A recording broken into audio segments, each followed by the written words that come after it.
I think climate change is the fight of our generation. So I really wanted to be able to do something about it because I realized that we either all win or we all lose.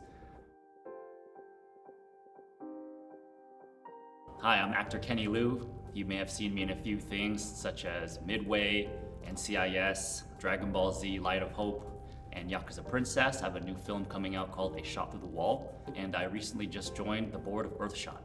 There is a whole lot of fear built around climate change, and when something is that scary and awful, then people really don't want to think about it or believe it. At the same time, I do think that is a huge opportunity for us to rebuild our world. What a lot of people don't know is that there are countless technological solutions that will help fight climate change. And so this is what I find inspiring about Earthshot, is that it's there to create a vision for what is possible for us.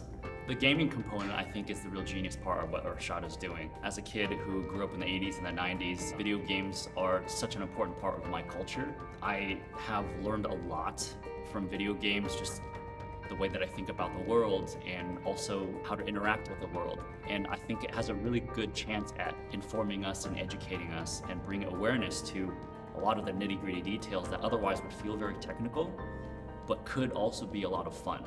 A couple of games that Earthshot is working on is a chef game. Basically, you are a modern day chef brought back in time to feed a whole village.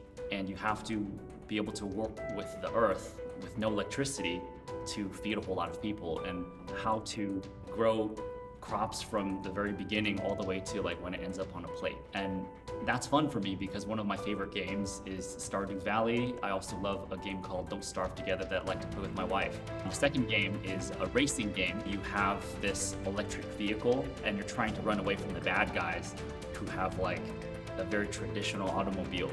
And so your electric vehicle has all these ways to upgrade that only an electric vehicle is able to. And so you're basically racing against them, trying to get away from them. And you just get to understand like, oh yeah, all these technologies are real. There are a lot of things that we can learn if we do infuse these video games with real world ideas, then it'll make those video games so much more interesting and so much more nuanced and applicable to real life. I think it can really change the messaging from this thing of being so hopeless to, oh wait, we do have all of these solutions. We do have all these ways in which we can contribute to fighting climate change.